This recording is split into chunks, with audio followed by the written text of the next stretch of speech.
Պարոն վարչապետ, դուք արձագանքեցիք թրիփ ծրագրի հետ կապված Ռոբերտ Քոչարյանի որոշ գնահատականներին, բայց ես կուզեի մի փոքր մասով էլ մեկնաբանեիք, այնտեղ նաև ասվում է, պնդում է ինքը, որ Միացյալ Նահանգների շահը, այստեղ տնտեսական շահը 0 է եւ Միացյալ Նահանգների նպատակը Իրանի սահմանի վերահսկողությունն է, սրա հետ կապված կուզեի արձագանքեիք եւ թրիփի հետ կապված դուք ասացիք, որ նրա պատկերացումները հնացած են, կարծես թե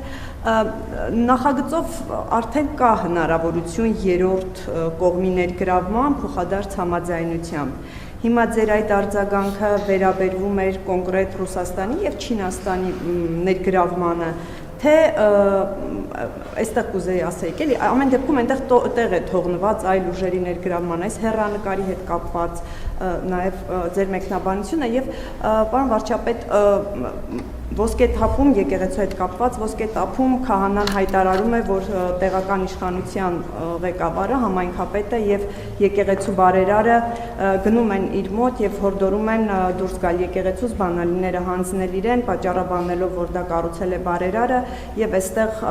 իրավապահները որևէ կերպ չեն արձագանքում այս խնդրին։ Դուք չեք կարծում, որ իրավապահները այստեղ անելիք ունեն, երբ տեղական իշխանության պատասխանատուն բարերարի հետ գնում է եւ քահանային առաջարկում է դուրս գալ եկեղեցուց, սրա հետ կապված ձեր մեկնաբանությունը ինչպիսին է եւ իրավապահների գործողությունների եւ վերջին հարցը հեծի մասով եմ ուզում հարցնել, արդեն առաջիկայում մի հաջորդ ամսվա ընթացքում կլրանա երրորդ ամիսը, ինչ արդեն ընկերությունը զրկված է լիցենզիայից,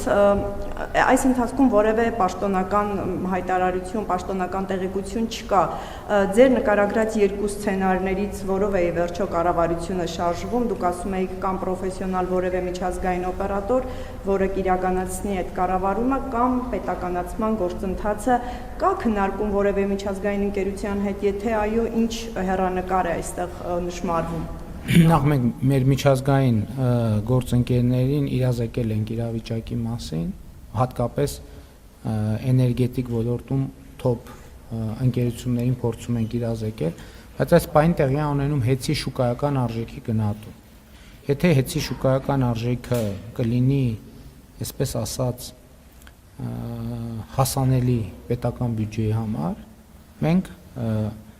դա լիարժեք ամբողջությամբ կպետականացնենք, կազգայնացնենք եւ կհանձնենք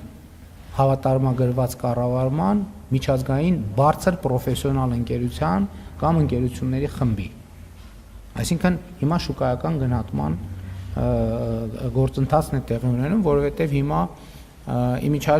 հիմա նաեւ որոշ կարծիքներ են հնչում, բայց շատ նախնական, որովհետեւ կարող է պարզվի, որ հեծի ֆինանսական վիճակը այնքան վատ է, որ իր շուկայական արժեքը շատ ցածր է եւ կարելի է ուղղակի կառավարության որոշմամբ ինչ որ մի գումար հատկացնել եւ դա դարձնել չեմ կարող ասել, քանի դեռ թղթի վրա չկա այդ գումարը, խոսակցություններ կան, բայց ես հիմա որևէ բան չեմ ասի եւ այս առումով կարծում եմ, որ մենք այսինքն մենք մեծ հաշվով շտապելու բան չունենք էլ։ Հեծը պատկանում է այս պահին ըստ էության դե ֆակտո առնվազն Հայաստանի Հանրապետությանը եւ մենք աշխատում ենք իմիջայլոց նաեւ ընկերության արդյունավետությունը, հարկային ակտիվությունը, թափանցիկությունը էականորեն բարձրացել է, շատ կարեւոր է արձանագրել, որ հեծը որպես գործընկեր բացվել է Հայաստանի տասնյակ, եթե ոչ հարյուրավոր ընկերությունների առաջ, որովհետեւ նախկինում հեծի մրցույթներին մասնակցում էին մեծ մասամբ, չեմ ասի 100%-ով, բայց մեծ մասամբ նախկին կառավարիչների հետ կապված ընկերություններ եւ դա ըստ էության կոռուպցիոն եւ փողերի լվացման մի համակարգ էր, որը մեր կողմից բացահայտվել է եւ այդ թվում նաեւ քրեական գործեր կան հարուցված եւ կարծեմ նաեւ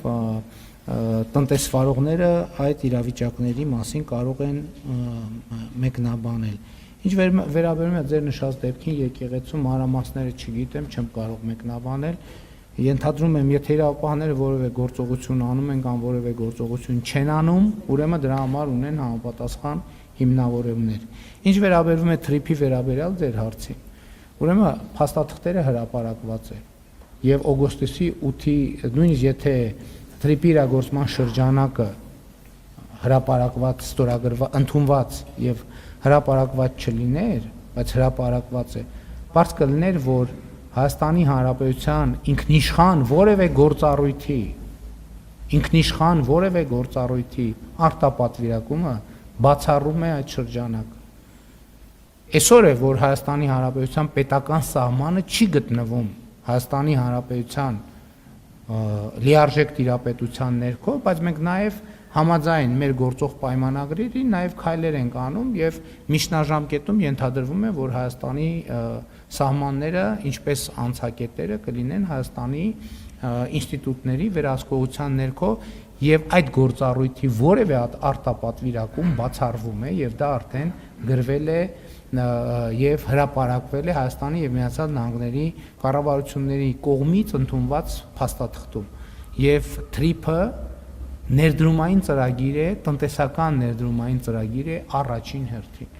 եւ այդ նախագծով բազմամիլիոն 100 միլիոնների ներդրումներ են լինելու Հայաստանի Հանրապետությունում։ Ինչ վերաբերում է Ռուսաստանին եւ Չինաստանին, մենք շատ սերտ գործակցում ենք թե Ռուսաստանի, թե Չինաստանի հետ։ Մենք Չինաստանի հետ, եթե չի նկատվել, ռազմավարական երկխոսություն ենք սահմանել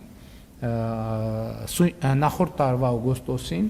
սեպտեմբերին Չինաստան կատարած իմ այցի արդյունքներով եւ այդ փաստաթուղթը ընդունվել է Չինաստանի նախագահ Սի Ցզինպինի հետ իմ ունեցած երկկողմ հանդիպման արդյունքներով եւ ես այս տարի եթե հիշողությունս չդավաճանի 2-3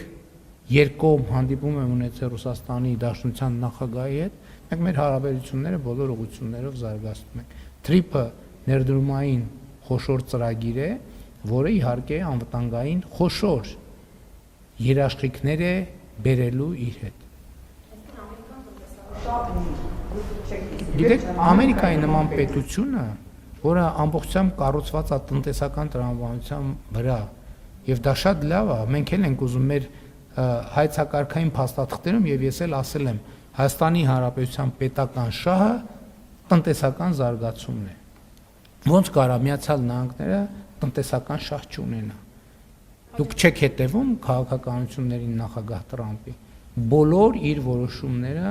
ունեն տնտեսական հիմնավորում, որովհետև Միացյալ Նահանգների տնտեսական զարգացումը, բարեկեցությունը եւ սրա համար անհրաժեշտ իհարկե նաեւ անվտանգությունը առաջնահերթություն են նախագահ Տրամպի համար, ինչպես բոլոր երկրների ղեկավարների համար։ Համենայն դեպս նրանք, ովքեր առաջնորդվում են սեփական երկրի շահերով։